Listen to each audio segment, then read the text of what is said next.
The man from the land office arrived at Mame Ama Ose's compound at 7:22 in the morning, before the dew had left the grass, carrying a clipboard and wearing shoes that had never once walked on unpaved ground. She had been awake since 4:40 a.m., the way she had been awake since 4:40 a.m. for 61 years, because her body had stopped asking permission from sleep long before sleep thought to argue back. She was sitting on her low wooden stool outside the door, shelling ground nuts into a tin bowl, when his car rolled into the compound lane, and she did not stop shelling. She watched the car. She watched the man. She watched the clipboard. She had been expecting him, or someone shaped exactly like him, for 3 months, and the only thing that surprised her was the shoes. He read the document to her while she shelled because her glasses were inside and her eyes had been unreliable since the dry season. And she did not ask him to repeat anything. She already knew the number, 46,240 cedis. She had been counting it in her sleep, which is how you know a number has become something other than a number. He told her that if it was not settled in full by Friday of the following week, the land the house sat on would revert to the municipal authority, and the structure would be subject to demolition. He said this in the voice of a man reading a bus schedule. Then he took a copy of the document from the clipboard, set it on the stool beside her, and drove back down the lane in his clean shoes. And she picked up another handful of ground nuts and kept shelling, because the ground nuts still needed shelling and the number was not going to change because she stopped. Her full name was Mame Ama Ose, and she was 74 years old, and she had lived in that compound house outside Ejisu for 49 of those years. First with her husband Emmanuel, until his chest took him at 58, then with her daughter until the daughter married a man in Takoradi and made the calculation that distance was easier than closeness. And then alone, which is not a condition she had asked for, but one she had learned to furnish. She was 4 feet 11 and weighed 51 kilograms, down from the 58 she had been before the year her daughter left, which was also the year she stopped cooking the full pot and started cooking the half pot and eating from the left side only. The habit of women who have learned to take less space. She wore every day a cloth wrapper in dark indigo with a faded yellow pattern that her husband Emmanuel had bought from a trader at Kijetsia Market in 1987 for 12,000 old cedis, which had been money then. The cloth was old enough to have its own memories, and she washed it every Sunday night and hung it on the back line to dry in the dark so it would be ready by morning. On cold mornings, she pulled over it an old man's kente smock, Emmanuel's, the one he had worn to their sons outdooring, and the smock still held, in the weave somewhere that was deeper than smell, something she could not have named, but that kept her standing. She kept it folded on the chair beside the bed, and she did not unfold it carelessly. Around her neck, on a length of sisal cord, she wore a small brass bell, the kind that had once hung around the neck of a cow whose name had been Abina because Emmanuel had insisted all living things deserved names, and whose sale, 20 years ago, had paid a boy's school fees and ended the last of what Mom Amam had between herself and nothing. She wore the bell because Abina was the last thing she had given freely, and she wanted to carry the weight of the giving somewhere on her body so she would not forget what it felt like. She had one skill that nobody in Ejisu had ever quite valued until they needed it, which is the condition of most true skills in most places. She knew land.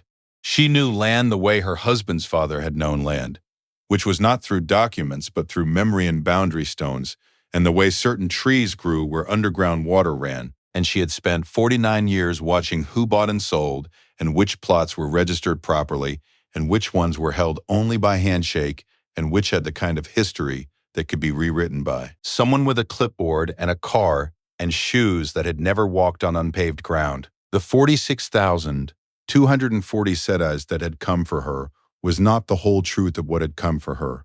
The larger truth was that her nephew Yaw, her late brother's youngest, had begun 3 years ago to describe the compound land to certain people in town as land that would soon be available, land in a good location, land where a petrol station could sit nicely. And the accumulated assessment charges that now threatened her eviction had arrived in the mail with a consistency that did not feel like coincidence.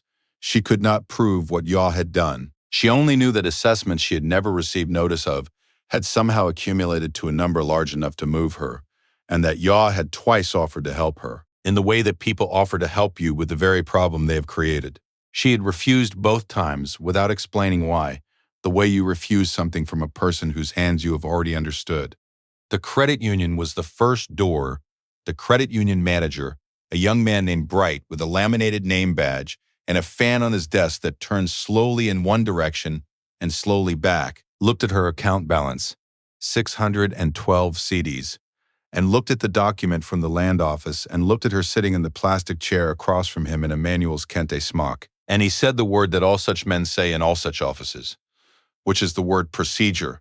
He said there was a procedure for hardship lending and that it required a guarantor with demonstrable income and collateral with clear title, and that the land in question being the subject of a municipal claim complicated the collateral matter considerably, and he said this with genuine regret, which made it worse, because regret without action is just cruelty dressed for an office.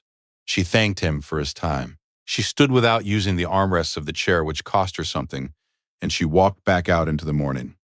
The church raised 3,500 CDs across 2 days of quiet asking, because Mommy Amma was not the kind of woman who asked from platforms, only from doorways. And the people who gave her the 3,500 did so without ceremony and with the understanding that it was not enough, and that they were giving her the acknowledgement of being seen as much as the money itself.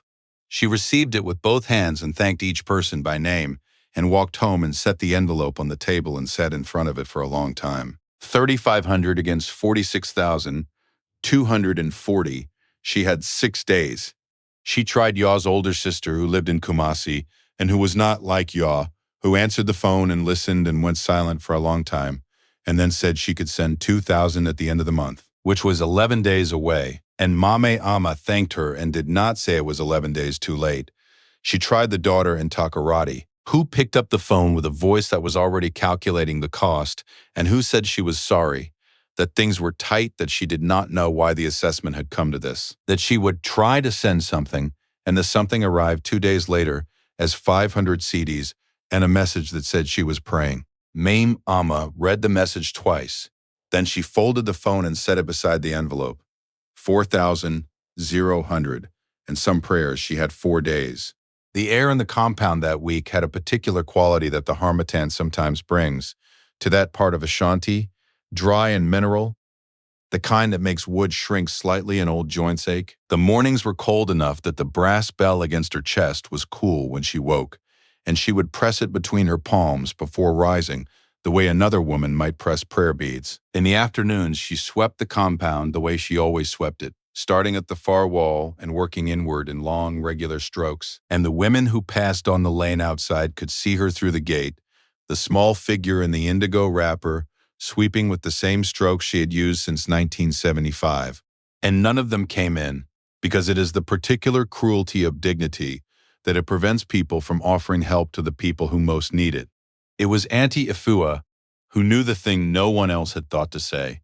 Auntie Ifua ran a provision store 140 meters from the compound gate, a low concrete building with soft drinks and a cooler, and a shelf of tinned goods, and a bench outside where the neighborhood processed its news, and she had been watching Mom Amma for 4 days without speaking because she had not yet understood what she was allowed to do with what she knew. On the Wednesday, with 2 days remaining before the Friday deadline, she came to the compound gate in the late afternoon and knocked, and came in and sat on the same stool the man from the land office had stood beside. And she told Mame Amma about a boy.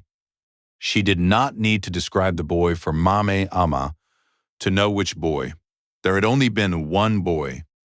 His name was Kofi Mensah, and he had been 14 years old in the year that Mame Amma had sold Abina, the cow. The year Emmanuel had already been 2 years in the ground, and the daughter had already begun the slow project of distance, and the compound was already the compound of a woman alone. He had been a neighbor's son, the son of a woman who sold kenki at the roadside and whose husband had gone north for work and sent nothing back. And he had passed the BECE with the kind of results that arrive in a plain envelope and changed the temperature of a room. There had been no money for the senior secondary school fees. There had been no money for the uniform, the shoes, the exercise books, the transport, any of the ordinary costs of a life trying to become something. Mame Amma had heard about the results the way she heard about everything, through the bench outside Auntie Efua's provision store. And she had gone home and sat for one night, and in the morning she had walked to the man who bought cattle, and she had sold Abena the cow for 980,000 old cetus, which was the wrong season to sell and not the full value, and she had given the money to the boy's mother in an envelope, without ceremony, and told her to make sure it reached the school, and that had been the end of it, on her side. The boy had gone. He had written her one letter from the school, a careful letter in the handwriting of a boy being careful with something he had been given. And in the letter he said that he was studying hard and that he knew what had been done for him, and that he would not waste it. She had kept the letter and the Bible beside the bed, folded into the pages of Isaiah, and she had not written back, not because she did not want to, but because she did not trust herself to write without wanting something in return, which is the trap that ruins all giving. After senior secondary, there had been silence, the ordinary silence of a young man going toward a life, and she had told herself the silence was the point, that the giving had been for his life and not for her consolation, and she had believed it on most days. On the other days, she pressed the brass bell between her palms. What Auntie Efua told her on the Wednesday was that Kofi Mensah, who had been 14 when Abena was sold, was now 34 years old and a civil and structural engineer, and that he had spent 6 years in the United Kingdom and returned to Ghana 2 years ago, and was now running his own consultancy firm in Accra, and had been on the television twice in the last year about roads. She said she knew this because Kofi's mother, the Kenki seller, still lived 3 streets over and had been telling the story of Mommy Ama and the cow at every opportunity for 20 years, and had recently told it again to a journalist who was writing about Kofi, and the journalist had put it in the article, which was how the whole of that neighborhood had spent the last month knowing that the woman who sold the cow to send Kofi to school was about to lose the compound where she had lived for 49 years. All of them except Kofi Mensah himself, because nobody had thought to tell him directly, or perhaps because everyone assumed someone else would. If you can feel where this is going, stay with me, because what Kofi Mensah does when he finds out is not the thing you are expecting. And the reason it is not what you are expecting is that Mom Ama does something first that changes what he is able to do. Mame Ama listened to everything Auntie Efua said, and then she asked for a glass of water and drank it slowly and set the glass down and said that she was not going to contact the boy. Auntie Efua looked at her. Mame Ama said that the cow had been sold without conditions and that 20 years was 20 years and that a man was not a debt collector because someone had once done him a kindness. Auntie Efua said, with the directness of a woman who had known Mame Ama for 40 years, that being proud had its season, and that the season had 3 more days in it. Mame Ama pressed the brass bell once with her right hand and said only that the Lord who had made Abena a good cow would manage what was coming, and that she had swept the compound and she was going inside to cook, and that Auntie Efua was welcome to stay for food. Auntie Efua stayed, and she ate, and on her way home at 9:17 that evening she stopped at the bench outside her own provision store, and she made a phone call, because there are women in the world who know the difference between what a person asks for and what a person needs, and Auntie Efua was one of them. Kofi Mensah drove up from Accra on the Thursday morning in a dark blue Land Cruiser, and he did not call ahead because Auntie Efua had given him Mom Ama's number and he had dialed it twice and not spoken when she answered because he was not ready yet to explain himself in words before he had been there. He arrived at the compound gate at 10:51 a.m. with a briefcase and a smaller bag, and he stood at the gate for a long time before he knocked. The way people stand at places they have not been but have carried, he was a wide-shouldered man, not tall, with his mother's face, and his hands were the hands of someone who had spent time on construction sites as well as in offices, and he wore a simple short-sleeved shirt, the kind that does not announce anything. Mom Ama opened the gate. She looked at him, and he looked at her, and neither of them said anything for a moment that lasted longer than moments usually last. He was not the boy she remembered, which she had known he would not be, but he had the boy's eyes and the boy's habit of holding very still when he was trying to think of the right words, and she recognized the stillness the way you recognize a song you have not heard in 20 years.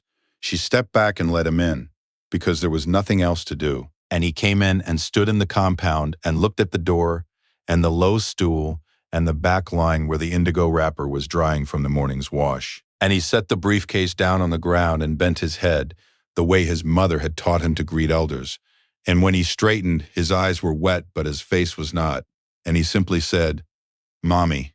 She sat him down and gave him water, and he drank it and set the glass down the way she had set down hers the night before, with both hands carefully. Then he opened the briefcase. Inside were three things: the full settlement documents for the land assessment already prepared and notarized, paid through a transfer executed that morning from his business account, the amount 46,240 CDs clear, a land title registration in Mommy Ama's name with the title drawn up by a solicitor in Accra, placing the compound land under a legal protective trust that required 3 independent trustees and a court order to overturn, which meant that what Yaw had been building toward was finished before it reached the door. And the third thing was a letter, handwritten, in the same handwriting as the letter she had kept in Isaiah for 20 years, a handwriting that had grown into itself but not changed its character. And the letter said what the letter said, and she folded it back into the briefcase without reading all of it in front of him, because some things are not for witnesses. She did not weep. She pressed the brass bell once, as she always pressed it, and she looked at the man sitting across from her, and she said that Abina had been a good cow.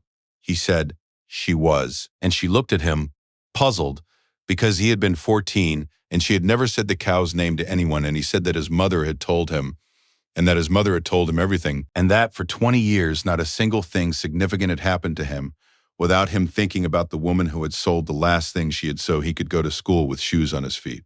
He reached into the smaller bag and set something on the table between them. It was an exercise book from his first year at senior secondary school, the cover worn and the spine soft with age. And inside the front cover, in the handwriting of a 14-year-old, were 5 words, "Paid for by Mame Ama."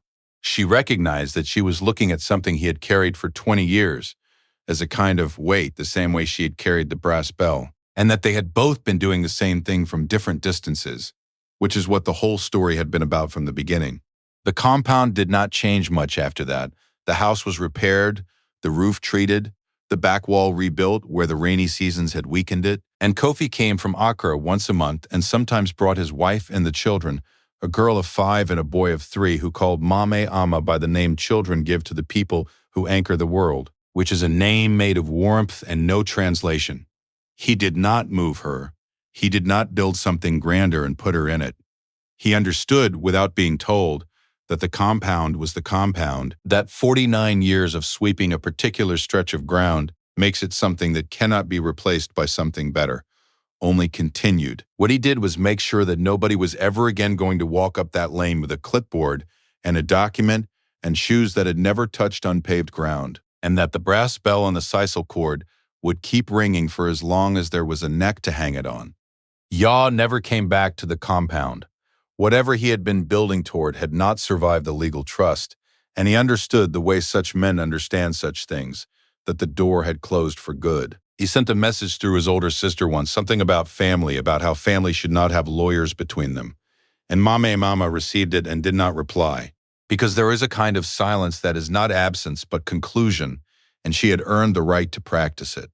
Here is what Yaw never understood, and what the man from the land office with his clipboard and his clean shoes never understood, and what every person who has ever looked at an old woman alone in a compound and calculated what could be done with the land she is standing on has never understood.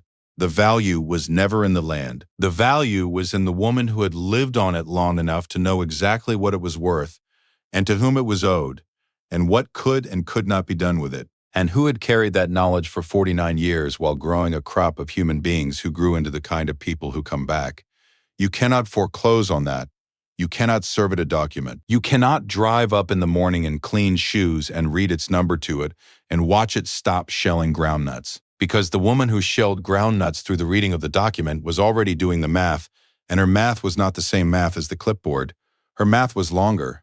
There is something the world forgets about the people who give without conditions, the ones who sell the last cow and ask for nothing back and press a brass bell in the dark to remember the weight of the giving. The world forgets that the cow was not the sacrifice. The giving without conditions was the sacrifice. The cow was only the instrument.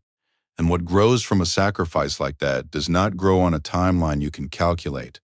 It grows the way underground water grows, invisible, patient, running in directions nobody mapped, until one morning a man drives 4 hours from Accra because 34 years have convinced him that the first debt he ever had was not money. So I want to ask you something, and I want you to sit with it before you answer.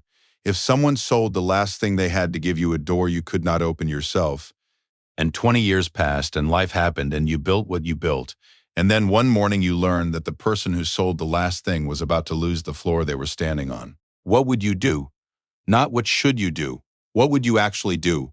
On a Thursday morning, with a full calendar and a life that has gotten complicated the way lives do. And if your answer makes you uncomfortable, that discomfort might be the most valuable thing this story has given you. Leave your answer in the comments. I mean it. And if these stories speak to something you needed to hear today, subscribe, because this channel is built for one purpose: to tell the truth about the people the world overlooks. The ones who give from empty hands, the ones who keep sweeping when the clipboard is come and gone, the ones who are holding the whole thing together while nobody watches. I'll see you in the next one.